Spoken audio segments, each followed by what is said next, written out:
Hello, everybody, and welcome back to Talking About Birds, the only Cardinal podcast that, like Wilson Contreras, is just going to straight up ignore John Mozeliak for a while. My name is Nate Heininger, and I am joined, as always, by my co-host, Ben Samorka. Hi, everyone. And this week, once again, friend of the show returning. You know him as C70 or the host of Meet Me at Mutual or Gateway to Baseball Heaven, but we just call him Daniel Shoptaw. Welcome back to the show. Hello, folks. And this week on the show, we are going to discuss the end of the losing streak. We're going to talk about some of the recent roster moves. We're going to try to highlight some of the performances that led to the end of the losing streak. And we're going to talk about the upcoming series against the Dodgers and the series against the Reds.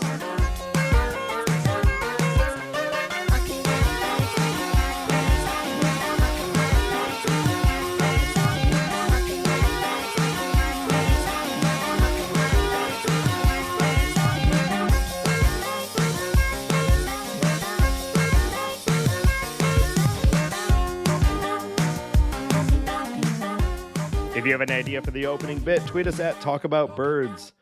Well, Daniel, the last time we had you on the show, birds were tweeting, the sun was in the air, spring was beginning to sprung, and we were coming into 2023 just hyped as hell about the Cardinals, the obvious run for the NL Central Championship and beyond. Well, it's been a bit of a roller coaster since the last time you were here. How you holding up? How you feeling right now? Well, I will say April kind of confirmed my canceling subscription and not watching Cardinals baseball was actually a good decision. That turned out to be that way. Yeah, I think it's been fine. It's been, I mean, for people like us, it's been great, right? There's plenty of stuff to talk about, Something to talk about. Yep. All the time. But, hopefully I'm really, after this last week, we'll talk about it, of course, but you start to think that maybe it was a bad month at the wrong time.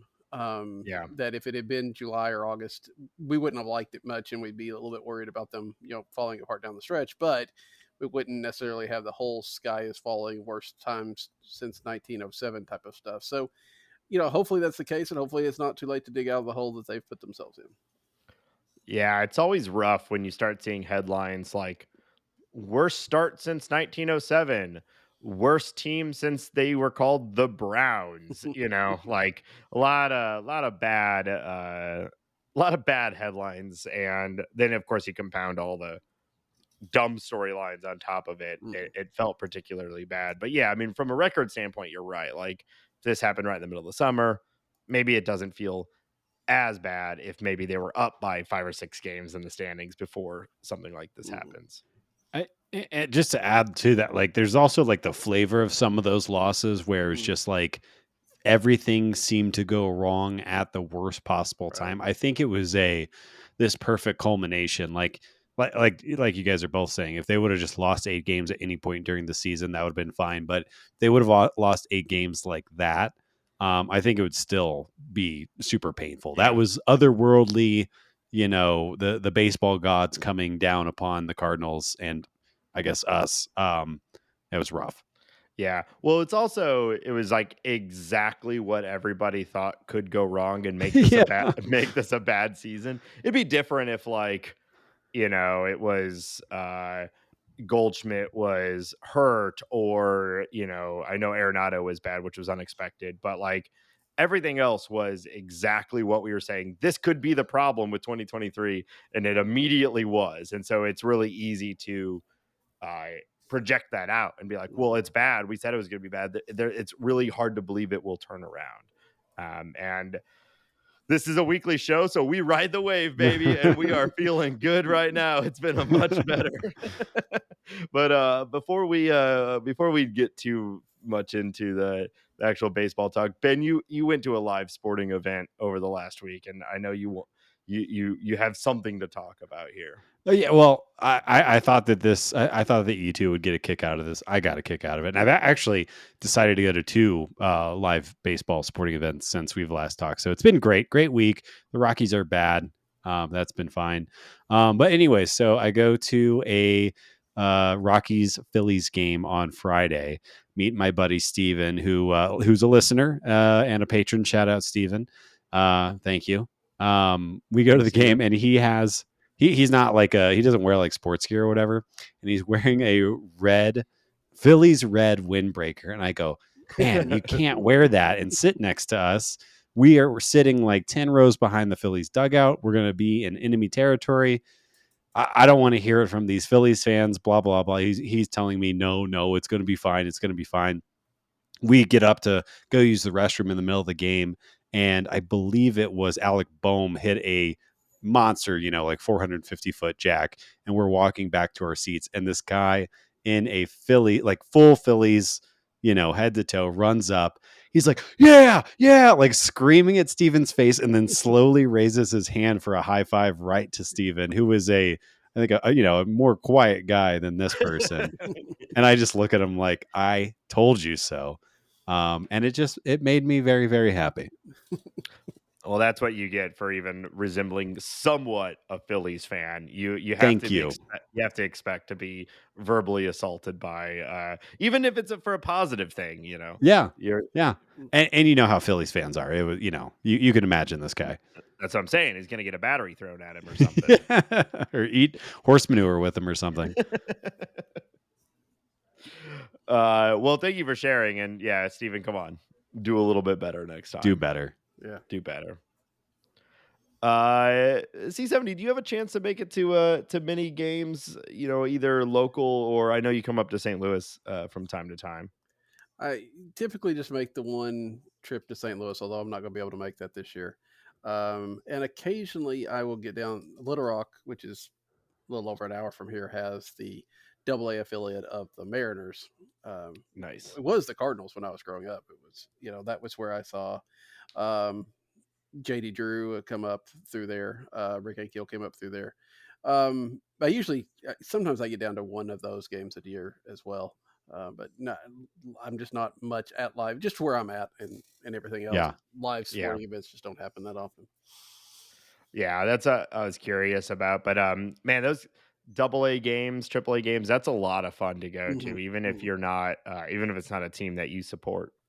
Yeah, I try to get there when Springfield's coming through, but even if you're not, it's still a lot of fun. I think the last one I went to, actually maybe a couple years ago, it was one of those games where the Travelers just like imploded. No, it was Springfield, and Springfield imploded to the like 6 or 7 walks and like 10 wild pitches in one inning. I mean, it was just one of those typical minor league games that it just, you're still talking about 2 or 3 years later. Someone's entire career is collapsing in front of you, but it's $2 hot dog night or something, and so everyone's just cramming hot dogs and $3 beers. It's wonderful. All right, so let's jump into some of the specifics of the last week. So I hesitate to even like continue to talk about this story, but we did have to some degree some conclusion. Last week we were rage filled and remain to be to some degree about the Wilson Contreras situation. And the entire last week has been basically everybody walking it back as much as they can.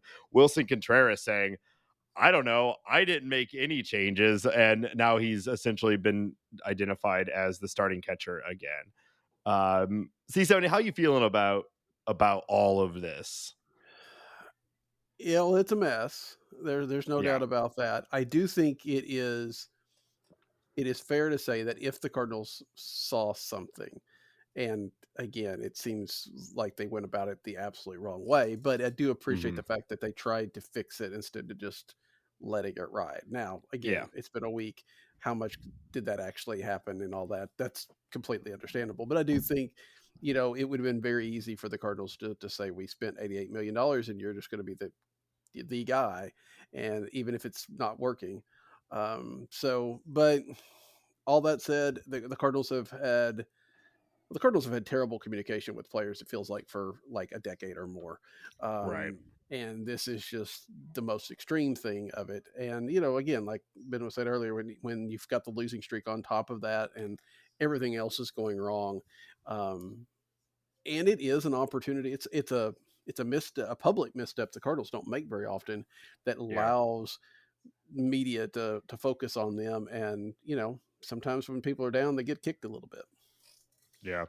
Now, Ben, last week you turned into a big red cartoon character with steam blowing out of your ears. Yeah. And I saw you actually levitate around 8 Yeah. inches Yeah. off the ground, I believe. How you feeling this week? Vindicated, correct. Yeah. As if I was right and they were wrong, Mhm. is mostly how I feel. But yeah, I think it all comes down to, and like C70, maybe there was something.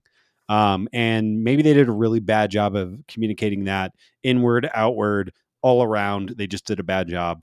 But the fact of the matter goes to, like, they could have done this all in house. Mhm. Nobody would have batted an eye. And this team kind of prides themselves on everyone kind of pulling in the same direction. And this whole season, up until they start winning, which we said this last week, winning fixes everything, the Yeah. team just really has not seemed like they're pulling all in the same direction. Ali Marmol kind of fighting with the team a little bit. Obviously, the Wilson Contreras thing. Just the roster composition doesn't seem to always make sense or be pulling in the same direction. So I don't know. It's hard to really put a finger on it, other than like Mozeliak needs to take a chill pill, take a step back, and kind of really decide what he thinks this team is. Because it's constantly confusing me. We had a Yeah. lineup this week. I believe the team won, but where we had Brendan Donovan in left and Tommy Edman in right, this is a team that has too many outfielders, and now we're shoving our infielders into the outfield. It kind of just goes along with the, what are we doing chasing our tail? We don't really know what this team is. And there hasn't been that much turnover on the team. Like, the team is pretty much who it was from last year. You subtract Yachty, you add in Wilson Contreras, and obviously Pujols is gone, but those things were happening. So it's very strange to me. Yeah. But to go back to what I was saying earlier, I feel right and I feel vindicated in my in my rant, in my rage. Well, yeah. So yes, I'll give you the general agreement that the collective rage was accurate. Thank you. However, you made a big stink about Andrew Kisner never being the solution. He's been pretty good this last week, Ben. So Are we are you ready to publicly apologize Are to we Andrew saying Kisner? that a home run off of a Hmm. position player while Yep. there were ducks on the pond has now changed our outlook on Yes. this catcher? Did you know, Ben? Did you What? know that Andrew Kisner is the first person to pinch hit in the eighth, or come in as a pinch runner and then hit a grand slam off of a position player in baseball history? Yeah. Did you And know that? what does Did you that know that? illustrate to you? What does that illustrate to you? He's the one. That the team was up by a lot? It's That's what it well, means. it's what we needed. It's the jolt that we Well, needed. after his cheating home run, he still has an OPS plus of 78. Which is significantly better than we got out of the catcher position last year. It is, which was him. So And it's Yadier Molina. yeah, him and Yachty. It's not. I mean, I like to give Ben a lot of grief about Andrew Kisner, because I do think that because Kisner coming up was considered more of a He, bat first catcher he was. than a defensive catcher, Yeah. and it is still difficult for us because we've only seen him in fits and spurts. Although he did play a decent amount last year. Um, when Austin Romine wasn't out there. Yeah. So it's a My little bit, guy. yeah, it's a little difficult to tell. Yeah, is it a guy that you can move on from? Yes. But he has played better. I mean, what, 3 home runs in the last 2 or 3 weeks, which is, Hmm. I think, probably 3 more than Ben thought he would ever hit this season. So, there's at least flashes, to the point that it's not a guy you want out there every day, but it hasn't hurt the team quite as much as Yeah. 2022 Andrew Kisner did. Well, and I'll tell you, Daniel, like when he hits them, he like doesn't hit cheapies. When he hits them, they go, and it almost makes me wonder. Like we've talked about this with Wilson Contreras and kind of his lack of defense. It's really, really, really hard to be a good major league hitter and a good major league catcher, Yeah. just because there's like only so much time in the day for you to work on these things. I do wonder if Andrew could stop catching and do a position that required less work, if the bat would come around, and if he could somehow like not hit anymore, if he would be a better offensive catcher. I think it's just really hard to do. No individual issue with Kisner. He just isn't the guy. And I think I don't know. I think it's a hole the Cardinals should have filled, and they could have filled really easily, especially if they had the concerns that they appear to have with Wilson Contreras' defense. Go get your version of Martin Maldonado with the Astros. Go get your catching defense game planning ace behind the plate. Yeah. And There's don't been rely on the guy that hasn't done it for 5 years. well, it's way too early to start trade deadline talks, but I've seen Yasmani Grandal thrown around as a interesting trade target for the Cardinals if we are going to see Contreras only as like a half-time catcher. Grandal is pretty good. He was horrible last year, but he seems to be having a pretty good year this year. But that's content for 2 months from now. We can't get into the trade deadline just yet, but those things are starting to be discussed, which is always fun. And I just can't wait to spend 2 months talking about who we want to trade for and then none of it happening. I was going to bring up Eduardo Rodriguez today, so I guess I won't do that. Yeah, to close it out, I mean, I did think it was very funny to me that Flaherty basically came out on Sunday or something and basically apologized for the whole thing. He said, "It's all on me. I said a couple things a couple weeks ago that I was angry, and it's on me to execute pitches. It's not on the catcher." And he basically walked back everything and Yeah. apologized. He said the right things, frankly. I mean, I like it sucks that it all got out, and like it kind of feels like maybe if it was like Flaherty and whoever that were driving that change, you kind of would have rather Marmol and Mozeliak say like, no, that's not how we're gonna do it. But instead they listened to him and jumped on it. But they've walked it back now. Contreras is starting again, not every game, but he's back there and they're winning. So I don't know. I'm hopeful that this can be put in the past. And Contreras was great the whole time and did say, "I have made no changes," which is hilarious. I do love that. But I love that. I mean, like he's coming out on top out of this whole thing. I think like, I think the average fan has been like, what the hell are they doing to Contreras? He's been great. Why are we doing this? And it's been more of a mark on like Flaherty and Mozeliak and Marmol. And it certainly helps that like Contreras has just looked good and energetic and he's saying all the right things. He either has a really good PR guy or he is just a very like socially aware person when it comes to like to that sort of thing, right? He almost always says the exact right thing. Yeah. Including saying things like the Cubs are a bad organization and I'm glad to be a Cardinal. Yeah. I was just going to say, I think like, watching Wilson Contreras play and interview and everything like that every day, I think I generally knew the kind of player, power player, decent on the bases, great arm, blah, blah, blah, fiery competitor, all those things. I don't think I realized how just big of a personality he is. Like he's always like making faces. He's always has an opinion that he is willing to share. It's all like, I really like it. I think it's kind of fun, especially with guys like Goldie and Brendan Donovan and just kind of Nolan Gorman might be the most boring person on earth, even though he hits the balls hard. But Well, it's kind of even fun. Arenado is like, twitched out of his mind. He is never not moving. He's never not like making some crazy facial expression. But in his interviews and whatnot, he's like as down the line as he Yeah. possibly can. It's like there's a reason why him and Paul Goldschmidt are best friends. They're like our personalities align. Yeah. So yeah, it's a welcome change. And even Wayno, who's like a personality, who's probably going straight into the broadcast booth. or maybe, I don't know, the top of the country music charts or whatever he's doing now. He's got that like more quiet, stoic approach, and yeah, Contreras has been a great addition. Yeah. All right, the losing streak is done, and in fact, while we've been recording, the Cardinals have just won the series against the Milwaukee Brewers. Huge win, really could have won all three, but a sweep is a lot to ask for. We'll definitely take a series win against the Brewers, a sweep against the Red Sox in Fenway, which is crazy. That felt I was not, I was like, I hope we win one.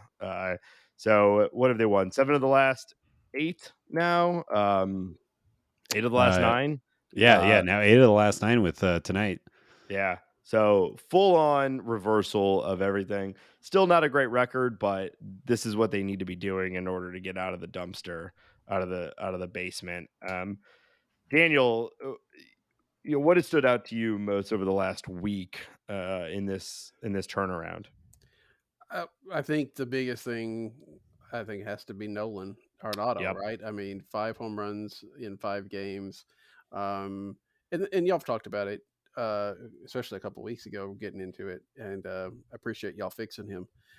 Yep. But He's a listener. yeah, I figured he still not the Bill DeWitt Patreon level though. No, Unfortunately, we just one. We just need one time.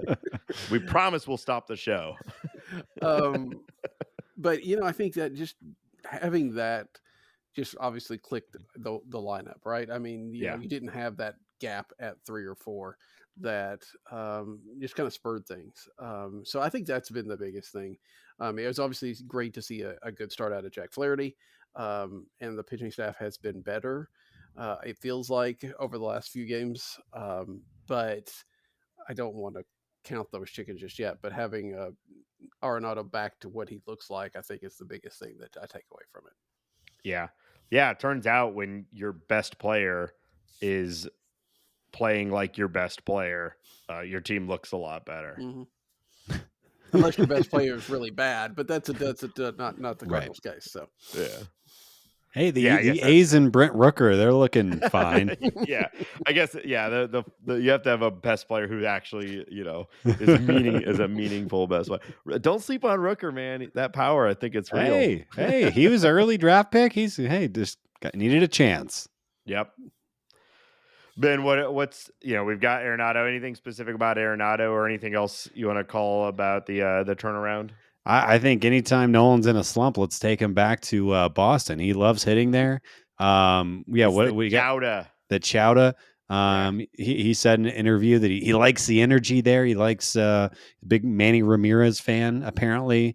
The 1,500 plus OPS over the past week really, really goes a long way. And I think like kind of what Daniel was saying, just to add on to that, the idea of that your number 3-4 hitter going. I mean, if you're Nolan Gorman or Lars Nootbaar or anyone else in the lineup whose name is not Paul Goldschmidt, just has to ease you. And there's just more opportunities. There's more guys on base. There's more things being mixed around. It just makes life easy. And, not to mention he's good at every other part of the game as well. But yeah, that's been huge. I think I've been really happy with the Cardinals at bats generally. I think that Newt has been a really, really tough out for a while now. Tommy Edmonds' power this year has been really great. And those things added on to Nolan coming alive and Goldie being, as steady as they come, makes baseball a lot easier. Yeah. I another call out, just as everyone predicted, Ben, just as you specifically predicted, the season has been saved by Andrew Kisner and Paul DeYoung. Yes. At what point? Yeah. I think we need to do a deep dive. But he's been great. And, I think we've seen this a lot. This has been the Paul DeYoung experience as he comes back from AAA, he crushes, and then the wheels fall off. We've not seen the wheels fall off yet, and he's been very good. He has a 143 WRC plus. He's put up 0.7 Fangraphs WAR in his short return. He's been a big contributor in tonight's game. 2-run shot. I mean, he's looking good. Now, the stories with him is consistency. Does it last more than a month? But in this exact moment, we're riding that wave. You can't you can't talk about the win streak without giving a little bit of love to Paul DeYoung. So I will say I was prepared for this. I was doing the baseball savant and the fan graphic and everything like that, looking for a hole in Paul DeYoung's performance, and there's not really one there right now. Yeah. He's got in obviously limited time, he's got the highest expected batting average of the Statcast era for him. He's got his second highest expected slugging, meaning that all the metrics are there. He isn't hitting the ball that hard. I think he's might be getting a little lucky right now, but we won't know until that evens out. And the other thing is that the defensive metrics haven't been loving him like they normally do. So that I don't think we really care about. It's really the bat. I think the glove will. I believe it will be there at least to some degree. But no, I'm absolutely not like 100% buying it yet. I don't know how you're feeling, Daniel. It's hard if because I was thinking this feels like it has gone on longer, but you start looking at the fact that he's only at 70 plate appearances for the year, and it really probably hasn't. We're still probably in that range where it could start to drop off. That said, sometimes it feels like he's, in the past, he's crammed a lot of that good stuff in the first, 2 weeks or something like Right. that. And it is spread out a little bit more. Like I said, a big home run tonight. And he's not just necessarily, home run here, go 0 for 10 or 12, another home run. He's been pretty consistent. So Yeah. I'm like you. I can't buy it completely just because of his track record. And there's too many other at bats. But I mean, it does feel like there's a possibility that this swing change that they talked about in this, in spring training, which was the talk of Jupiter, if it were, has maybe somewhat paid off a little bit more than what we have heard about those kind of things in the past. So I was curious if I told you that over the last 7 days, Paul Young has a 574 OPS. How would you feel about that? And then I guess the reason I even wanted to look that up while we're talking is like, how long is his leash right now? Because I think if one of us three was managing the team, it would be pretty short. Mhm. Um, but yeah, I guess I'll just throw that out to either of you. Well, I mean, again, I'm not super surprised. Like he is generally all or nothing. He's either crushing the ball or not at all. So we don't see a lot of like weeks and weeks of a 700 OPS Paul DeYoung. It's either like a 900 or a 500, right? So Mm. the 574 being over the last week is alarming. Is it the start of the extended slump? Does that include tonight's home run, Ben? Is that updated to No, it current? does not. No, I Okay, think Baseball Reference it updates at gotcha. midnight East Coast. Yeah. So, looking at the numbers a little bit, when Paul DeYoung is at his best, at least his seasons that he's had the best results, his strikeout percentage is in the 22 to 25% range, which is high but totally manageable in today's game. And when he's at his worst, it's in the 30 to 35% range, and that's just he's not effective at that rate. Right now, he's right in between. He's at around a 27%. So maybe this is a new Paul DeYoung, or maybe it's still too small of a sample size to really understand what we've got. But I mean, I optimistic. Like I certainly hope that this is real. He's had some big hits over the last week, and it helps having an effective Paul DeYoung in the lineup. But to answer your question, Ben, my thought is like the leash would be pretty low or pretty short, but also I thought he should have been cut like 3 years ago. So I'm Sure. you know, I my leash is like, it ran out a long time ago. Yeah. I think it's fair to note that Ollie Marmol didn't go overboard with Paul DeYoung last year, right? Especially when he came Yeah. back, and once he did slow down, that they kind of pulled him back and used him as bench guy and occasional starts here and there. So I do feel like if we saw, a couple of weeks of just miserable stuff, Yeah. and not even just results, but in all the metrics that they measure and stuff like that, then I think you would probably see him, go to the bench, because there are so many other options. You move Edmund back to shortstop, you get Donovan back out there, you've got more chances for Gorman in the outfield or in second base. Yeah. So I think it's not, but I also think it's probably a little bit longer than it was, you know, 2 or 3 weeks ago too. Yeah. Yeah.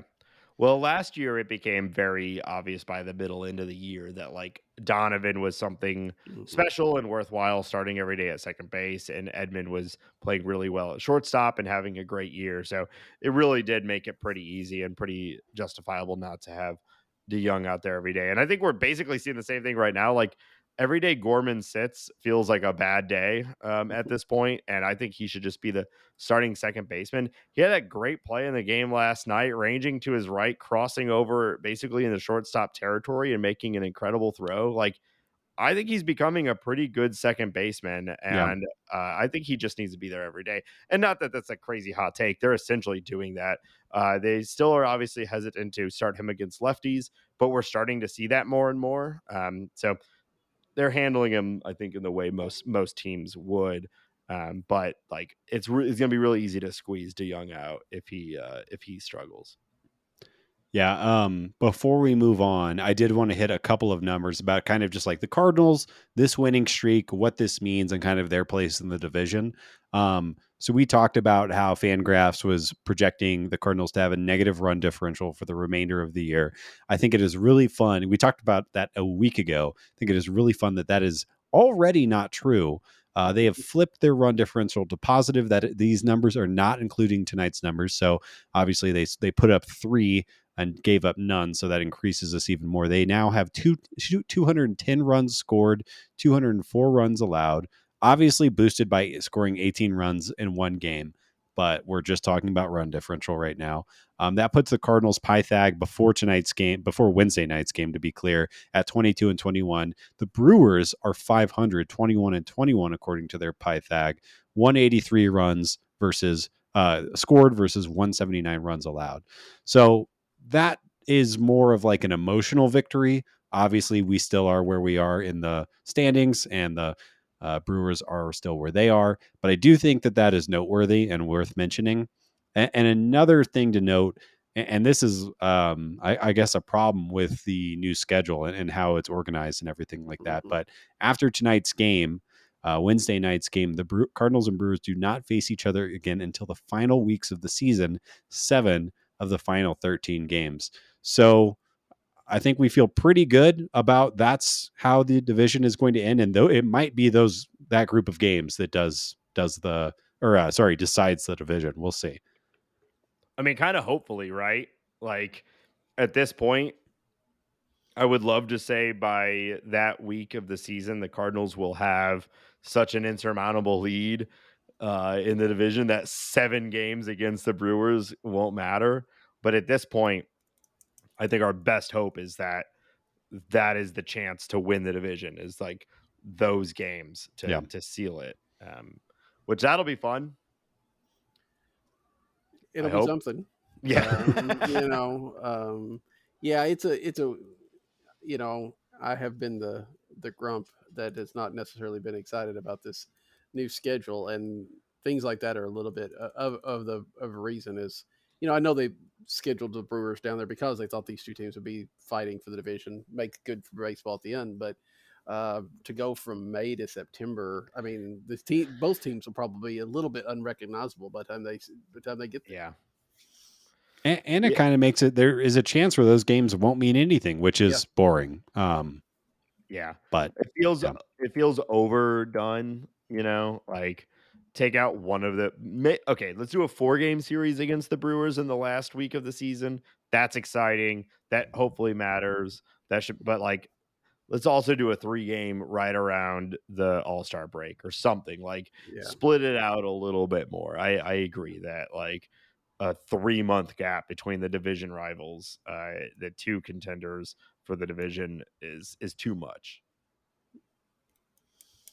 So let's talk about some of the other notable for performances over the last week that have led to this winning streak.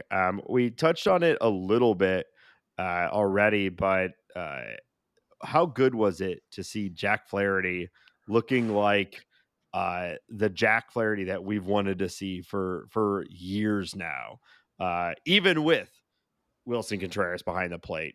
It was an incredible game. I mean, 7 innings, 10 strikeouts, uh, three hits, but all singles. Like they never had a chance against Jack that night. It was a ton of fun.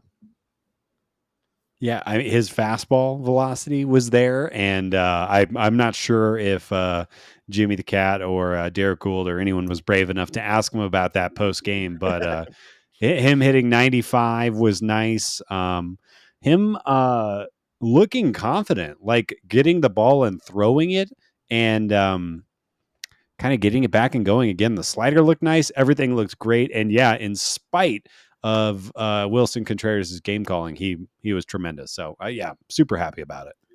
Yeah. So what are either one of your level of confidence that we'll see another start like that? Maybe not to that level because that was pretty extreme, but even that kind of start out of Flaherty in his next 2 or 3. I mean, I I don't mean this.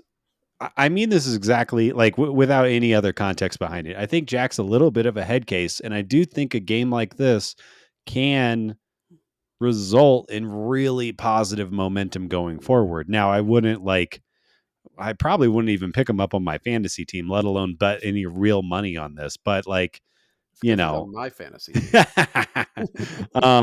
so I don't know. But if he turns in another great start like this, if the fastball is where it is, if the slider is biting downward, it wouldn't surprise me at all. I don't know. Yeah. Maybe he, or I guess I wouldn't be surprised if he felt like he proved something to himself the other night with that performance. It hadn't felt like Jack could do that again. Mm-hmm. Like we haven't really seen that. The fastball life, the movement, location, the consistency, the 7 innings of doing it. Like I kind of agree with Ben that like I'm probably not picking him up on my fantasy team, which uh yeah, C70 is in our league and drafted like every Cardinal possible. So his team is riding this season. The safe to say that the last few weeks have been pretty rough for old Daniel's fantasy team, but it's turning around now. It But is. anyway, yeah, we're just like circling the drain here on an answer because it's like I don't know, we've spent the last 2.5 years basically with Jack Flaherty being like, when's it gonna happen, when's it gonna happen, and this feels like the first game that we've seen in quite a while where it's like, okay, that's the Jack that we all know actually exists. Can he do it again? I hope so. I wouldn't bet on it though, not that, but if we can even get 80% of that on a consistent basis, like that's still a valuable pitcher, and we need all of that we can get right now. Tell me if this makes any sense. But do you remember last year, Corey Dickerson was horrible for the majority of the year, right? Buddy, 10 out of 10 hit streak or whatever. Remember And that? and then he basically had this like this thought process change where he was like, I know I'm not the guy anymore. I just got to go up there and swing hard as I can at a pitch that looks good and let it eat. Like it kind of felt like Jack just said, like, screw it, let's throw the ball. Like, I'm Jack Flaherty. I'm gonna just go up here, throw the ball hard, play my game, and whatever happens, what happens. That comparison might be completely insane, but do you know what I'm talking about? Does that make any sense? Yeah. So if listen to people out there, if you're struggling, just sink into the abyss and say fuck it and just throw as hard as you can. I mean, Um, yeah. He gave why up not? 10 he gave up 10 runs in the start right before that. So Right. I guess like nowhere else to go but up from there. But yeah, I agree. He definitely seems like to be the type of guy that his emotional state significantly impacts his performance. Right. And that's how most people are, right? Like that's not even a criticism. Like if you're like sports, especially baseball, like they try to beat that out of you, right? That's why you have a Paul Goldschmidt who's like favorite food is probably milk. They want to like remove all flavor from people so that you I like, think he likes you know, spaghetti with no sauce. yeah, just noodles with a glass of milk. They try to cut all of that out of you because humans are less or are impacted by their emotions, right? Yeah. And some people can spin that into a positive in sports, but it tends to beat you down more than it is like a weapon for you, you know. Yeah, I don't know. We'll see. You know what, Ben? This might be crazy, but I sure hope he does it again. Wow. Uh, Getting out That's on the my hot. limbs. I'll Yeah, I'll that's co-sign that actually. yeah. Daniel, do you agree? Do you hope he does it again? I I think we can make that unanimous. Wow. Yes. All right, and that's the kind of agreements, bridge building that we do on this show. Oh, man, Jesus. you All brought right, it home too. All right. all right. Let's talk about Lars Nootbaar. How about that guy? Uh, Wowie wee wow. yeah, he's looking pretty good. Finally, one of the outfielders seems to be really landing the spot and sticking. He's playing every day at this point. Ben, what do you got on Lars Nootbaar? What are you I seeing out of him? Well, I love this note that I think that you're glancing at right now. But I was very excited to find this. Lars Nootbaar is Juan Soto, um, is what the outline says. Yeah. Should I add more? Or is that fine? I think it's No, fine. I like you just telling us your own notes. What else you got in your little Well, let's talk about it for a second more, if that's okay. Okay. So Lars Nootbaar is Juan Soto. Soto leads the National League in walk percentage, and Lars is less than 1% behind him. It's like 0.6% difference in walk rate. Lars is getting on base at a 434 clip, and Soto is getting on at about 410. They both have an identical WRC plus of 147, essentially meaning that their offensive production has been almost the exact same. Lars has been getting on base a little bit more, and Soto has been hitting the ball a little bit harder. But when I looked at, I thought that was amazing. The fact that essentially, like, who needs to trade for Juan Soto? And I know Soto's having a slightly down year, although he's picking it up now. I really just wanted to say that to illustrate how good and underrated Lars has been early this year. With everything that's kind of going around him, he has still been a stud, and I think should be leading off every game. So you're saying the Cardinals should have two Juan Sotos? Yes. Yes. Dylan Carlson for Juan Soto, and then Lars Nootbaar is Juan Soto. Yeah, I do wish they had accepted that trade offer of Dylan Carlson straight up for Juan Soto. I can't believe they turned that down. It's foolish. Um, yeah. But is Juan Soto starring in Japanese commercials shot in downtown Clayton? No, I don't think so. So I think, Lars is a plus above Juan Soto at Who's this the real point. star? Yeah. Yeah. Who's doing Mother's Day interviews with their mom? Oh I my mean, Right. God. come on. How You cute was know, that? That was adorable. yeah, His mom was in the commercial too. exactly. So Lars's mom is becoming a star. Yeah. yeah, It's incredible. maybe they could trade. Well, they wouldn't trade Lars's mom for Juan Soto now, would they? I No. mean, no, you Hey, wouldn't do that. you'd need more than you'd have to ask for more. Yeah, Throw a yeah, Fernando Tatis Jr. in there or something. yeah. All right. Any other Ben or Daniel? Any other things from the winning streak the last week that you want to talk about? I think we kind of touched on Nolan Gorman already, and you're right. He needs to play every day, but I think the amazing ability that he had to come off the bench, especially in some of those late games, and just Yeah. huge hits like that. That's got to be difficult for a guy that is not well experienced in the league. He's played some, but to come off the bench in those huge moments, and it just doesn't seem like anything phases him at all. So that was pretty impressive. I thought to see those kind of and not I mean twice in a row off Kenley Jansen, just doesn't really happen. So that was cool. And Kenley has had quite a revival this year. Hmm. He's been one of the best pitchers in baseball. It certainly didn't look like it that weekend, but he's been incredible. Unlike I think he had a champagne hangover after getting to 400. Yeah, it may be. It feels weird to say he's like underrated because he was the closer for the Dodgers and then like he's been on huge teams, but he feels like one of the least talked about likely Hall of Famers in like our current game. Yeah, 'Cause at this yeah. point, he's got to be on track for the Hall of Fame, right? Like he's I think been 400 pretty much that at least makes that it's going to be a real conversation. Right. Yeah. It's yeah, kind of the w- magic number. and like he's been the closer on huge teams, and yeah, it World Series. exactly. Yeah. But yeah, it just doesn't feel like, you talk about like current Hall of Famers, and I don't really feel like he gets mentioned that much. Not Um, Oh, not to just that. mention he's still going. Sorry, Daniel. yeah, No, no. Go exactly. ahead. With No. revival, he could pitch for another 5 years. He's only like 34 or something like that. So he could go for quite a while. Yeah, to some degrees it feels like he hasn't been around that long, and some degrees it feels like he pitched to Babe Ruth. So it's hard to know exactly, but you're right. He Yeah. could go for a while. Also, this has nothing to do with anything. It's just one of those things that puts a smile on your face. The Cubs just blew a 3-run lead in the ninth to lose. So Let's go. that's always fun. So Yes. Man, our shit division.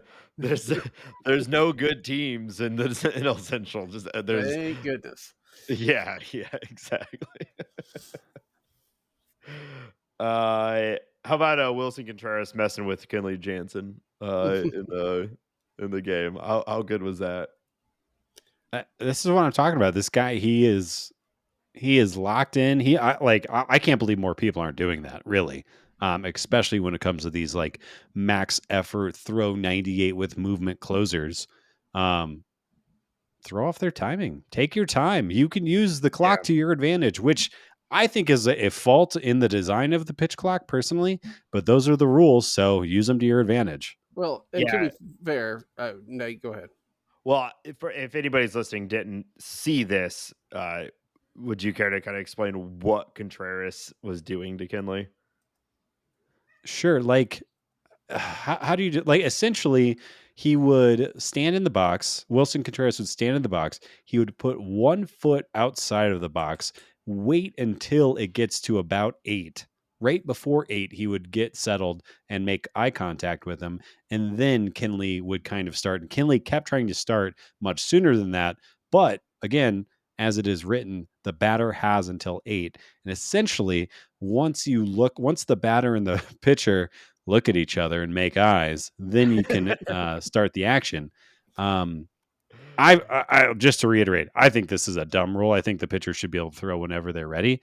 Um, but I think they should have to blow a little kiss to each other. yeah, but Wilson kind of, like there's a rhythm to pitching, of course, and Wilson deliberately throwing him off, I think clearly resulted in that win.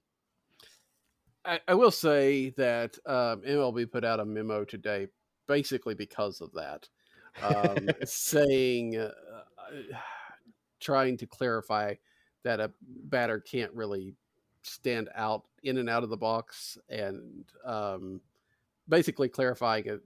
Don't do that again, Wilson. I Which can't is really, awesome. yeah, Yeah. but Well, it's like the league had to do with Max Scherzer, who was kind of doing like the pitcher version of that in spring training too, where he was like holding until the very, very last second and messing with the timing. That's where the like eye contact thing came from yeah, too. So the league is clearly like a bunch of I don't know, I guess the minor leagues there's a difference. They did this in the minors for a full year. And I don't know. I wonder if like minor league guys were way more afraid to like game it because they're just trying to come up. mhm. They're not trying to stand out for anything other than their performance. But a guy like Max Scherzer or a guy like Wilson Contreras, who's like they're not going anywhere in the majors. You know, they'll game other major league players. Like, there's definitely been a lot more of that than I think probably the league expected with these rule changes. Yeah. And I love it. I mean, I think it's ultimately going to whittle down a lot of these rules into something that makes sense, and that's just kind of the process. But it has been funny to see these like elite gamers, you know, like sort of fuck with each other around like a stupid little clock. Yeah. Yeah. All right. So we've got a few more things to talk about. But before we do, we want to give Daniel a chance to tell all of our listeners how they can find his shows and how they might engage more in the C70 universe. See, there's an The alternate universe out there where it's Yeah. actually kind of cool to do that. the But EC70U. you find me on Twitter at C70. That's usually where you're gonna find all the wonderful puns and things that you've come to expect from my Twitter account. And then you will block me. It's like the dad joke central of Cardinal I, Twitter. I beat C70 to a pun a couple of weeks ago, and it made me so happy. And that's the kind of joy I like to bring to people. So you obviously can listen to the shows, Meet Me at Mutual, Gateway to Baseball Heaven, find them. If you're wherever you found this show, you'll probably find that show there too. It might even be in your recommended listens if you've listened to this show. And then I occasionally write over at C70 It's Bat, and then it's a Substack, Cardinal70 Substack.com. So I think that's everything. Yeah, highly recommend all of Daniel's content. And hey, if you want to find out what we said wrong on this show, consider joining our Patreon, where you get access to our private Discord, where Daniel is in there telling us what we got wrong on each episode. It is a valuable service. I always appreciate it. I never see those messages. Yeah, weird. You have just a blind I don't spot. know. Yeah. This time it's going to be you chose the wrong guest. So we'll start with better guests. No, so this show is listener supported on Patreon. We really appreciate everyone who takes the time to even listen to us. But if you enjoy the show and want to support it even further, consider joining the Patreon, patreon.com/talking about birds. Supporters at every level, including the Bill DeWitt level. It's only $1.5 million a month. We just need one of you, and we promise we'll cancel the show. But if you subscribe at the lower level, you get access to our private Discord server. It's called the Bird Scored. Ben and I are planning some. We're going to put together a little schedule of games we're going to watch together on the Bird Scored, video or audio, whatever you're comfortable with. Just a nice space to talk to other Cardinal fans and talk to us and just get away from some of the noise of other social media and speak directly with other Cardinal fans. Patreon.com/talking about birds. We also appreciate anyone and everyone who takes the time to leave us a review on your favorite podcast platform. Go in there, subscribe to Daniel's shows, and then leave us a review. Perfect. 5 stars only, by the way. 5 stars only. Yep. Ben, where can people find us online otherwise? We are on the Twitter at Talk About Birds. We are on Instagram at Talking About Birds. We are on Spotify if you want to listen to us there. We got a TikTok. Check us out on TikTok if you want to see our TikTok. You can email us thoughts, questions, musings, concerns, guest recommendations to talkaboutbirds@gmail.com. And if all that's too much, you can just go to talkingaboutbirds.com. All that stuff is there. Talkingaboutbirds.com. Talkingaboutbirds.com. All right. Talkingaboutbirds.com. Talking about birds. Talkingaboutbirds.com. I don't know why. I feel like a real radio professional saying a URL for some reason. Yeah. In that like sweet spot of like 2002. Yep. Where a URL was still cool to say. All right. Wow, there's been a handful of roster moves over the last .com. I mean, where do you go from there? I don't know. I don't know. Ben and I forgot we were recording for a little bit there, I think. Record as if no one's listening, Nate. Yeah. because Which hey, Because no one yeah, is. yeah, that's what, Roster moves. hey, Roster moves. Roster moves. roster Here, moves. let me Yeah, drive for a second. What, you're drunk thank at the you. wheel or something? Okay. The Cardinals have announced that they're going with a 6-man rotation. Our buddy, friend of the pod, Matthew Liberatore, has joined the club. He actually pitched on Wednesday night, the night we're recording this. And my thoughts on this, Nate, it's about time. Where have they been hiding this kid? Obviously, the fastball looked great. The breaking stuff looked great. He had a great start. Held the Brewers to 0 runs over 5 innings. Loved it. Yeah, we've been calling for a 6-man rotation uh, basically since the second week of the season, and now we're here. You know, there. I don't totally understand why now and not a week ago or not 2 weeks ago. It seems like Liberatore has been fantastic at AAA all year this year. It seems like he could have even broke camp in the rotation, but he's here now, and it seems like they're giving him the runway by announcing it's a 6-man rotation. Interestingly, the line he had tonight was the exact same line he had against the Brewers last year. Wow. But if you remember last year, he was up, he was down. They never really felt like he got a good run at it, and partly was because of his performance. So I don't want to. It wasn't like he was jerked around while crushing every day, but still, he never really got a good run at the rotation.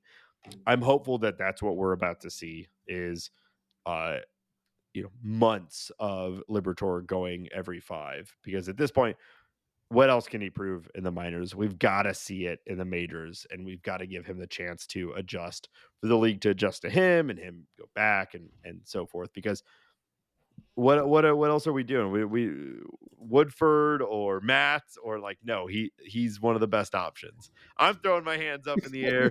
Ben's throwing his hands up in the air. Daniel, I assume you're throwing your hands up in the air Yeah. too. So, Dan, in other news, Dylan Carlson goes on the IL, and Oscar Mercado comes up and takes his spot. Daniel, why Oscar? Why now? Why does this make sense? Yeah. I think that to some degree, I'm guessing one that while Jordan Walker is making strides with everything they've sent him down to do, they still aren't ready for him to come up yet. Because I do think that if he comes up again, they want to keep him up, right? I mean, they don't really want to do this back and forth thing. So let's go there with that. I think that they wanted to bring up a guy that they didn't necessarily have to try to work into this rotation, which they already got, a number of people. That being said, we've also seen Tommy Edman in the outfield, so I don't know what that's all about. But and it may be just, I mean, Mercado's done well, but I think there's a little bit of the feel good story there, right? I mean, the guy that gets drafted by the Cardinals never plays for them, has never in his career, even though he's played in the major leagues, never has played at Busch Stadium until tonight when he I came didn't in know that and that was was drafted. true, huh? Yeah, because the Indians had, when they were the Indians then, never came to Busch while he Huh? was on the roster. And so I was reading Hmm. that today that he's never played. He'd never played at Busch Stadium. Never had a chance, obviously, to put the Cardinal uniform on in the big league. So it was cool to see him get a chance to do that. And I'm guessing a short term thing. If they put him on, because he'll probably have to go on waivers if he goes back down, probably clears. There's a lot of this, like it's not a big enough deal. I'm assuming that, especially since they're backdating Dylan Carlson, it's just not a big enough deal to, you know, throw the whole roster into a huge churn. Let's just do this minor move, and it doesn't Yeah. matter if he plays or not. That's Yeah. just all I could figure. It was still a little bit weird though. It you're kind of making a crowded situation more crowded. I will Mm. say one thing that I'm moderately excited about now that I'm kind of looking at his stat line at AAA again. He's got 15 steals on the season already. Yeah. So that's kind of exciting. I mean, is there a version of this move where it actually he sticks for a minute? I'm not sure. Well, what we saw tonight, it makes a lot of sense to me, is that Burleson started, and then Cardinals get a lead. It's still a tight game. they take out Burleson and Mercado goes in. Yeah. Like that makes a lot of sense to me. That's what he's here for. Mm. And yeah, I think with Carlson, like they were trying to avoid the IL, Right. and so it definitely feels like this is a minimum stay. And yeah, bringing up, I think if Walker was crushing down at the minors, they would have used this as the opportunity to bring him back up and reinsert him and all that. But he really hasn't made the change that they at least are saying that they're looking for in the minors. So let's do this good feel good story. Mercado has been playing very well beyond the 15 steals. Like everything has looked pretty good for him down at AAA. So, and at one point he was considered to be a pretty well regarded prospect and was not bad for the Guardians for a little while. So like you never know with these guys. Like he's still relatively young. Maybe you catch a late blooming situation and he's actually kind of good for you. Like it's kind of a low risk, let's say low mid reward, but that's what you're looking for with Yeah. with this sort of situation. Is Um, there a possibility when we started today, and maybe we'll get into that, I don't know, but that Tyler O'Neill's rehab is not going in the way that they want it to. It looks like he's going to be out longer than they thought. Such a bummer. Is there a possibility that when Carlson comes back, that Burleson goes to Memphis and Mercado stays up as this fourth outfielder, Could be. defensive replacement? Could be. We're both big Burleson fans, but at some point you got to recognize that the results have not been there. He's still not striking out, but he's also not hitting the ball as hard as he was. He's not getting the results that we were hoping for. He's been coming around a little bit more, but he's also losing playing time. So We, yeah, it could be. and his defensive value is so low right now with him not really playing first at all. But yeah, I don't know. I mean, it seems like that makes the most sense, but Carlson's not hitting either. I wonder. I mean, really, if Mercado can hit league average or slightly above, that forces him into the starting outfield, right? Like almost immediately next to Newt. It could, yeah. Yeah, and if he can steal 15 bags in a month at the major league level, which Cardinals aren't a big stolen base team. We all kind of thought No, they might be this year, but they're really not. Like it's picked up a little bit over the winning streak because winning fixes everything. But like they're not a big. They're the Beef Boys. It's a beefy team. yeah, I think Tommy Edmond has like 4 in the last 2 days, though. So Yeah, maybe yeah, it's either finding the right, and maybe also finding the right catcher to run on. yeah. yeah. But yeah, you kind of touched on this, Daniel. The Tyler O'Neill was supposed to start a rehab assignment today or tomorrow this week, and that's been pushed back. It sounds like he's not even doing baseball activities right now. The rehab is not going the way they want it to go, and that's a big hole. Even if Tyler isn't performing super well, he's still a threat and a great defender. And not having that there is a big deal for the Cardinals right now, I think. Yeah. Yep. What other roster moves, Ben? That's all I got right now. Okay. All right. So let's talk a little bit about the series that's coming up. We see the Dodgers again, 4 games at home. This should be a fun one. I might be going to a game. Schedule's still a little up in the air, but hoping to catch the Saturday night game. So I'll let y'all know if I end up going. But yeah, I mean 4 games against the Dodgers.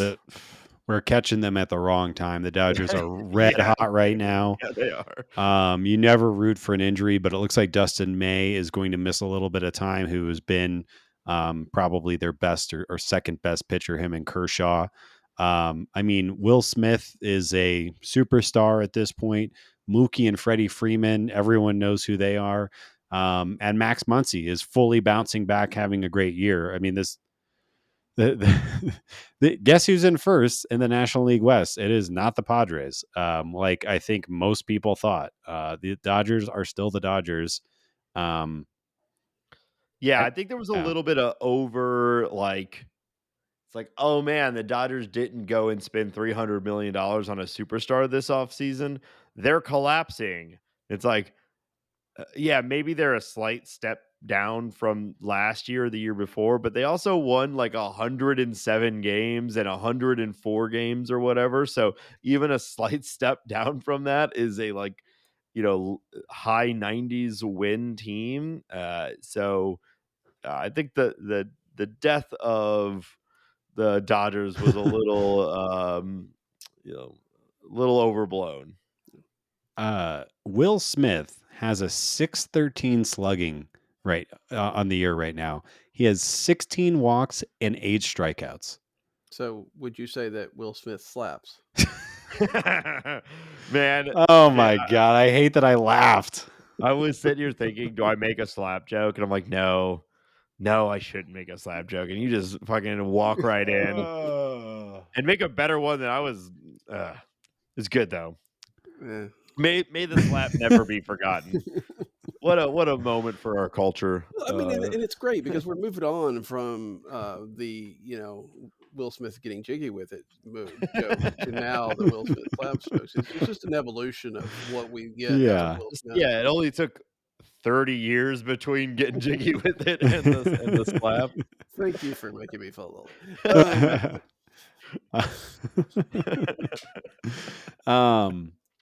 But yes, to answer your question, Will Smith does slap. He does slap. Also, how do you feel about this? Jason Hayward officially has a 101 OPS plus, making him 1% better than the average major leaguer this year. He's found it, ladies and gentlemen. He is back.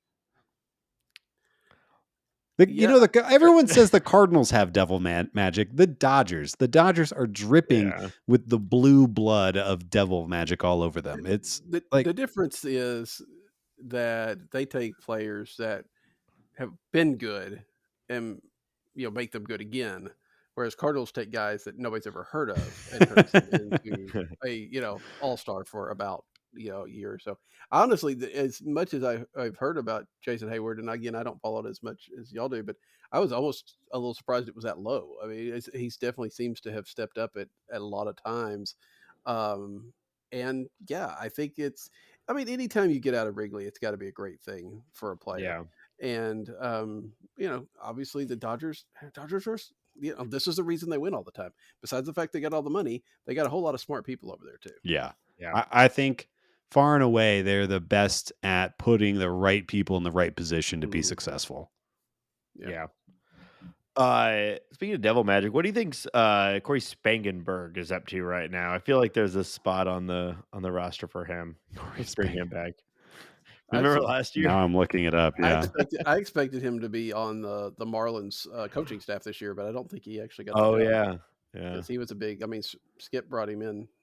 I have terrible news. No, he does not have any baseball reference posting for 2023. He may have retired. So sorry. Did you know he was a first round pick, 10th overall?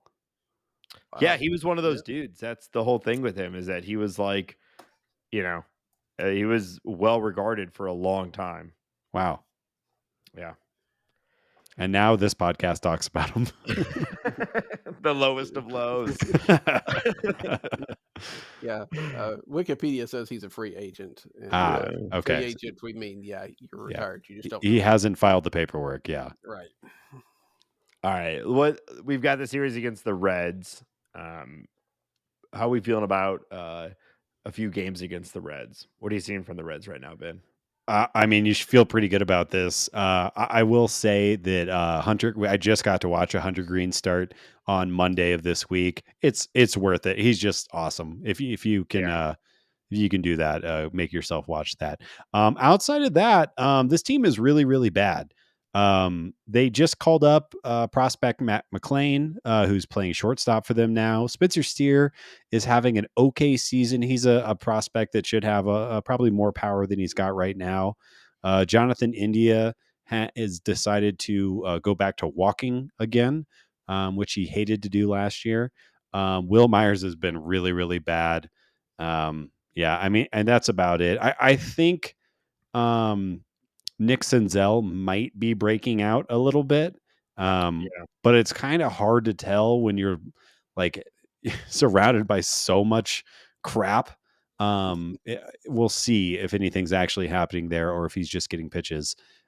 But yeah, I mean, this is a bad team. Yeah, they're bad, but they do have an interesting uh, depth of position player prospects that are starting to come up. Matt McClain is kind of the dam breaking, so to speak, but like keep an eye on the Reds' offense. It might be pretty good by the end of the year. It's not going to challenge for any sort of good record this year. It's a lot of young guys, but they have one of the top prospects in baseball, Ellie De La Cruz, who Matt McClain just leapfrogged because Matt McClain has been out hitting like everyone in the Yeah. minors. So we love to shit on the Reds and always will and forever will. But they have they have sort of an Orioles path to success coming, which is just a lot of young hitting prospects that are all going to come up right around the same time. So, Well, but and they've developed a little bit of pitching too, right? yeah, Hunter Green, like you said, and Lodolo, Dodolo, Ashcraft, yeah, just enough to, I think that their bullpen still needs some work, and they play in Great American, which, from the Cardinals go in there. The Cardinals usually have success, but they also have some very interesting and somewhat ugly games at times too. So yeah, you never know exactly what you're going to get against that. But yeah, it's a series that they should win. That being said, y'all's record at picking series lately is terrible. dude, yeah, So I mean, yeah. We're like they I, might be bad in Boston, but hopefully the Brewer series is good. And yeah, I mean, Yeah. I usually wind up listening to the show, 2, 3, 4 days later, just the way I get to it, and so it's like, yeah, they should be able to beat the Angels. No, oh god, Not even close. or yeah. Detroit, but Yeah. so I maybe just start picking against them completely, and we'll just see how that goes. I refuse. No, Yeah, I think I forgot. C7, you're talking about how good they have some good young pitching. I think I kind of forgot Alexis Diaz was over there. Brother of Edwin Diaz. He is so good at baseball. yeah. So stay away from him. They're closer. Yep. Everything in between, though. Yeah, they're not a winning team right now, but they have some pieces that if it clicks, they could be good. Maybe 2024. I bet they're viewing their window really as like 2025. Mhm. But we'll start to see some of those guys, and if some of them click right out of the gates, like that, they will be a somewhat dangerous team. But right now, not really. Basement Yeah. of the NL Central. So, let's run through some of the league news real quick. Ben, what do you got for us? Yeah, just a little bit. The A's set a record low for attendance going back to 1979 with 2,064 paid fans in attendance. If you read any articles about that, it looked like it was really closer to 1,400 people that showed up at the stadium, which was bizarre. So Yeah. again, more news just crapping on the A's because they deserve it, and I feel bad for their fans. Yeah, I mean, can you imagine spending money to go to an A's game right now, other than some novelty?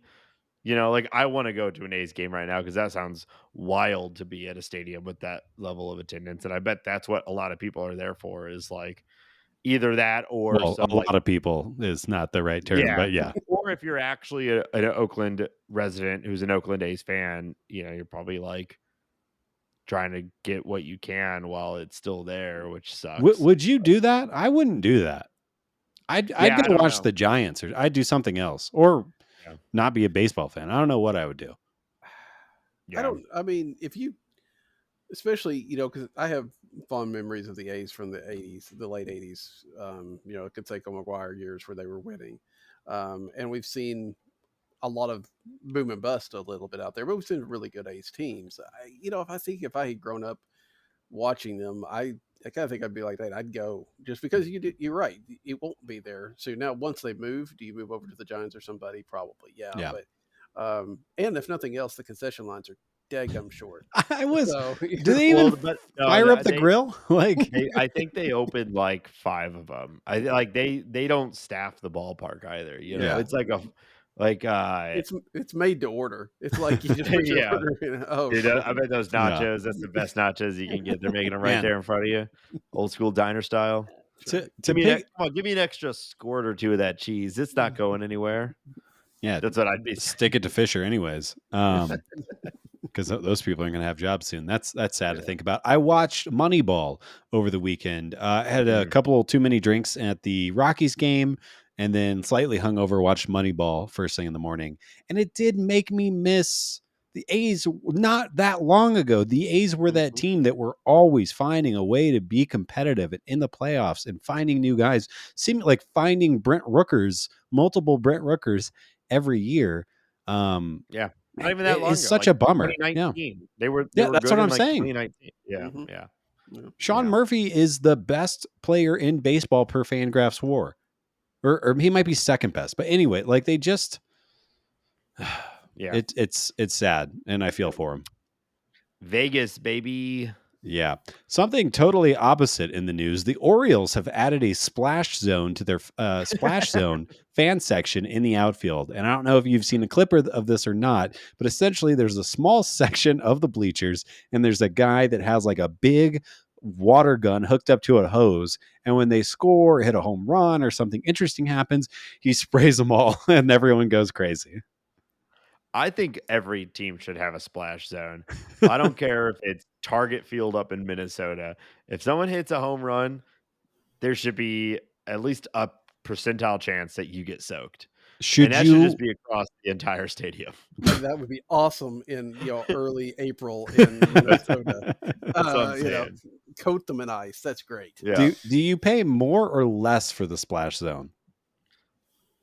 More. Okay. You'd Yeah, feel it's a comfortable with party, it. baby. It's a party. All right. Domingo Herman was ejected from the Yankees Blue Jays game for sticky stuff. A 10-game suspension is likely incoming. I don't know if either of you paid attention to this series over the weekend, but the Blue Jays and Aaron Judge and the Yankees were fighting. I mean, there was a point where Aaron Boone and John Schneider were arguing about where their third base coaches were lined up, and Aaron Boone almost got tossed out of the game for yelling at the Blue Jays third base coach. Anyways, Domingo Herman, the umpire said it was the stickiest stuff he'd ever seen on somebody's hand before. And like I said, likely 10-game suspension incoming here. Not going to touch that comment. Wait, what? Daniel. Sticky stuff joke. I mean, we said this with the last one. Like, there needs to be a better system than old men rubbing the hands of young men to see if there's sticky stuff on it or not. Like, we've got to Yeah, have you want something. a nice young man, no shirt. That's not the angle I was going, but if we're gonna plus it up a little bit, it's TV, baby. I Right. mean, let's at least make a show out of it. Yeah. No, I mean, like it feels insane Yeah. to me that it's just like one person's opinion on whether their hand is sticky or not. So Yeah. I don't know if either of you know the answer to this question. I'm Domingo Herman. I get kicked out of the game. My hands have sticky stuff on it. There is a possible 10-game suspension. How are they determining? Like, are they taking a sample of my finger? Like, what is That's what happening I here? mean. That's what I mean. No, it's just from my understanding, it's just Yeah. that moment, They his just say it. opinion that his hands are sticky. And that's what it's like. That feels crazy to me. There's got to be a spray or something Yeah. that is like, there's goo on here, you know? Yeah. I don't know. Yeah, it does feel like there should be something more than that, because it does right now, as far as I could tell, it is the umpires word against the pitchers, and you're gonna the umpires win. I mean that's Yeah. kind of the Max Scherzer thing, right? That he was saying Yeah. it was just sweat and rosin, and whether it was or whether it wasn't, there really wasn't any way to say anything besides what they did. So yeah, it feels like there should be. I'm not sure about some of the suggestions, but there feels like there should be something that they could do. And if I'm nothing else, certain there's a spray. yeah, There's gotta be a spray out there. Get the spray. There's gotta be a spray out there. maybe they could just take a piece of paper and stick it to their hand. If it pulls off and there's still paper left, then Mhm. it's too sticky. I don't know. I think we solved it. Yeah. All right. I got two injury stories. One's terrible. Rockies pitcher Ryan Feltner takes a Nick Castellanos line drive off the head. If you saw this, it was horrible, resulted in a skull fracture. Ryan Feltner is okay. Obviously has not resumed baseball activities or anything like that, but really, really bad hit that happened over the weekend. Again, thinking about Ryan Feltner right now. Yeah. I'm just going to move on to something more fun, or less tragic. Anthony oh no, Anthony Actually, DeScalfani. this Did I may do be it? more tragic. Desclafani. DeScalfani. DeScalfani. Sclafani. There's an L in there. Tony D is taken out of a game early pitching for the Giants because a couple of days earlier he dropped a piano bench on his toe. I feel like there's an entire episode that we can do on wacky injuries from baseball. Actually, I have a game idea that we're gonna do sometime. Wow. on really seeing the sausage made now. Yeah, wacky baseball injuries. Yeah, dropping a Did this piano bench. He baseball made injury it. really happen, or did I make it up? This Yeah, week it's on exactly what Ouchie or Oh No. It's gonna be way better than Ouchie or Oh No. If you Both hit of it right, those. you'll hear the ambulance siren. Yeah, Nate, you suck. Thanks for That's telling me things everything. that I won't do. All right. That's everything I got for league news. All right. Speaking of I'll say speaking of good games, speaking of well-crafted, Wow. thoughtful, interesting games, Yeah. I'm going to be turning this over to Daniel, who will be continuing the third part in a series of games that we've played when he's been on the show. So, Daniel, I'll give it over to you to sort of explain what it is that we're about to do. I thought you said that, then I thought, wait, was I not doing the game this time around? Because I don't know about this being well crafted or anything, but it was thorough. This is like Nate said, the third time that I have been on here with this game, which we call Somehow I Manage, which is a bunch of questions about the Cardinals and their managers over history. The first time out, we did 6 questions. Nate got 3 of them right. We gave Ben a point for getting half an answer right that first time, so it's kind of good. Second time, we did just 3 questions. They were not too terribly successful, but Ben did get a point. Let's go. Because we're playing Price is Right rules, so closest without going over. That being said, I still love the fact that Ben picked 2,200 games that Branch Rickey had won with the Cardinals, which was significantly higher, but was a lot of fun. So, thank you, Daniel. Ben still overall, it's a 3-2 Ben deficit. So we'll let him pick first. I have still 9 questions that are numbered 1 through 9. We can do about 3 or 4 of these tonight. Ben, what number do you want? Let's go with number 1 because I am number 1 and I've been baiting you all into thinking I'm bad at this game. All right. What were the fewest wins? Now, last time we did the question about what was the fewest wins ever, and it was 0 from, Artie Latham in 1896. This is not that question. Okay. What is the fewest wins of any Cardinal manager since 1950? The lowest, and I'm guessing the number of wins, not the number. Okay. Yeah, guess the number. The lowest number of wins since 1950. I'm so bad at this game. I can feel it in my bones right now. I'm going to guess 20. Final answer. Okay, Nate. I don't like how he says okay like that either. I just I just feel stupid. Okay. Wow. Okay. 20. I'm thinking the Cardinals consistent stretch of managers, really started in late 70s, 80s, but even before that, most of the managers were getting some time in. So I think it's going to be more than 20. And so I'm going to play the game here. Damn And it. I'm saying 21. Ugh. And Nate knows how to play the game. The answer is 42. Ah. Yes. So Ben, pretty 42. good though, I honestly. wasn't like Yeah. hundreds off, which No. does make me Yeah. feel slightly Yeah. better. 42 Yeah. by Mike Jorgensen in 1995 after Wow. he took over See, for the fired Joe Torre. I was trying to think if there was any. I of course forgot about him. I couldn't think of any like of like that sort of thing Mhm. through all of the 80s, 90s, and 2000s, but I didn't think about him. You did you just say you couldn't think of the answer? I couldn't think of a time where the Cardinals had a like spot manager Sure. in the last like 50 years. Mike Schilt. That's at least a full season. No, I know. That's a joke. You're a joke. Damn it. Next question. All right. All right.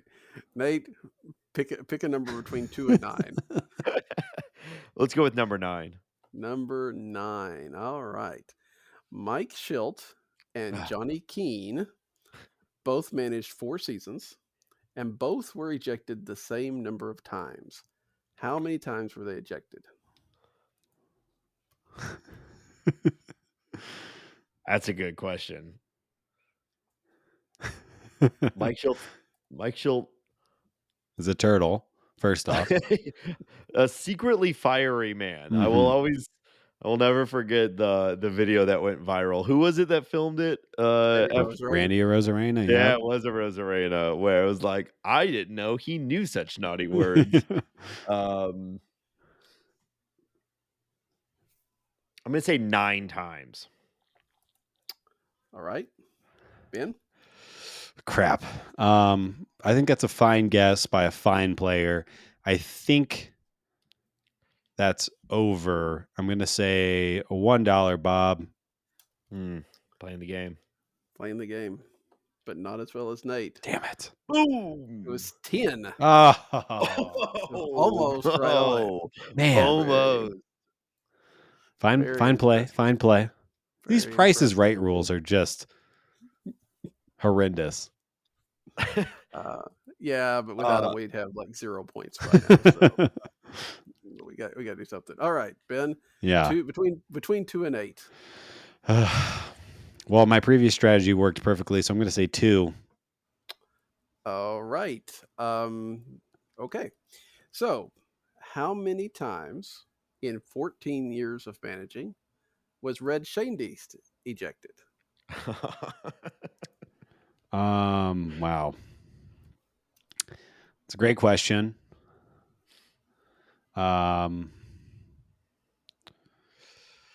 It's a really good question. I'll say that. I'm going to say, I mean, it's a different time. It's a different era, right? People got ejected less or more. I really don't know. I'm going to say Definitely it's one of the two. We know that for sure.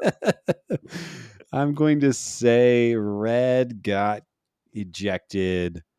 Jeez. I'm going to say he got ejected 35 times. All right, Nate. It's a lot. That's a lot. I mostly know Red Shandy's as the jolly old man. So he's always struck me as a gentleman, a kind man. He's got kind eyes. Yeah. What? 7 times, Daniel. 7 times. 12 was the answer. What? So Nate does it again. Oh my God. I figured at least twice a year and then maybe some things happen. Man. No, he like you said, a different era because although Johnny Keane wasn't too far after Red, I'd have to look that up. But Schilt, 10 times in 4 seasons, Red 14 or 12 times in 14 years.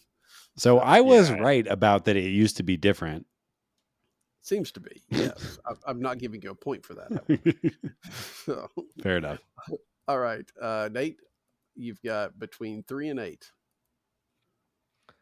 Let's go with number 8. Number 8. Ties, both in the dugout and as a result of games, really haven't been an issue in the last 100 years. Recent Cardinal Hall of Fame inductee Charles Comiskey has the most tied results as a manager in Cardinal history. How many does he have? Now, are we including bow ties here, or No, because Ooh. John Mozeliak is not the answer here. So, okay? So, how many ties how does many Kaminsky ties? have? Yes.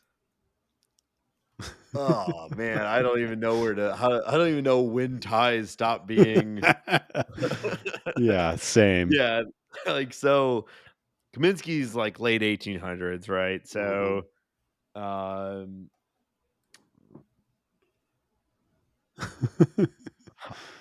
I 20. I don't know. That's just a straight up guess. Is 20. 20 Okay. ties. Ben?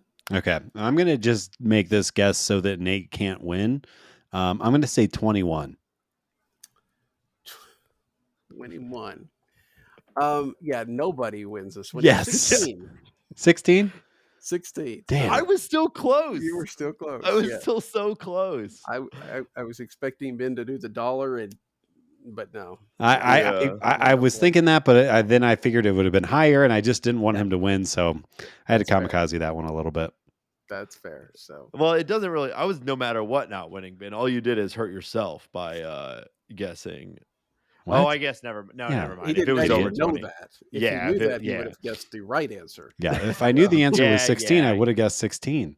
Ben, why didn't you just know the answer and guess it correctly? I hate you. All right. Last one for the night, and then I'll have a few more for the next time I come around. Ben, Yeah. between 3 and 7. I'm going to go 7. Going 7. All right.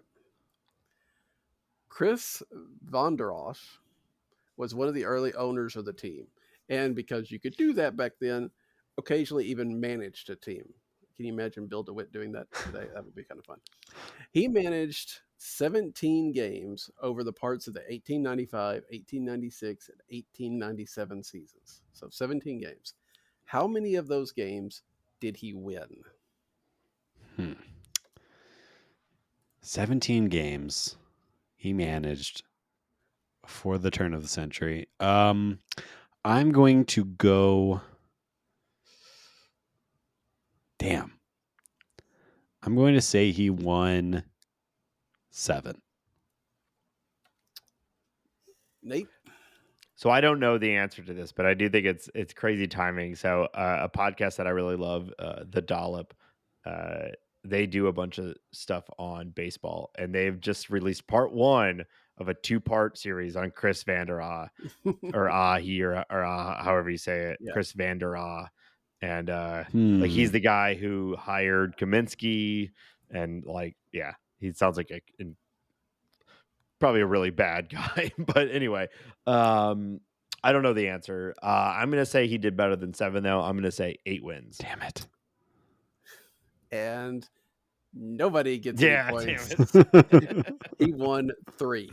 Nice. 1-3. Nice. Wow. Okay. So, there you have it. Next time we'll finish this thing. Okay. In the longest 4-part trilogy ever. A 4-part trilogy. Yes. 4-part trilogy. It's much. It's, if you're a fan of Douglas Adams, you'll understand that. Yeah. All right. Well, that'll do it for this week. Daniel, thank you so much for joining us. It's always a pleasure. I enjoy it all the time. Well, we'll have you back on in a couple months, hopefully at another winning streak from the Cardinals, and we have some more good stuff to talk about. And as always, we'll be back again next week. I got to remind you, talkingaboutbirds.com and patreon.com/talkingaboutbirds. And if you're going to a game at Busch this weekend, let me know. Maybe I'll be there too. We can get a big chicken sandwich together. I still haven't had one yet. We can cheers them like little beers. We can slap our chicken sandwiches together. You think people want to do that with you? A man can dream. What am I doing this for if that's not what the end result Great point. is? Great point. Yep. So we'll be back again next week. Thank you, everybody, for listening. As always, tell your friends. And until next week, go Cardinals. Talkingaboutbirds.com.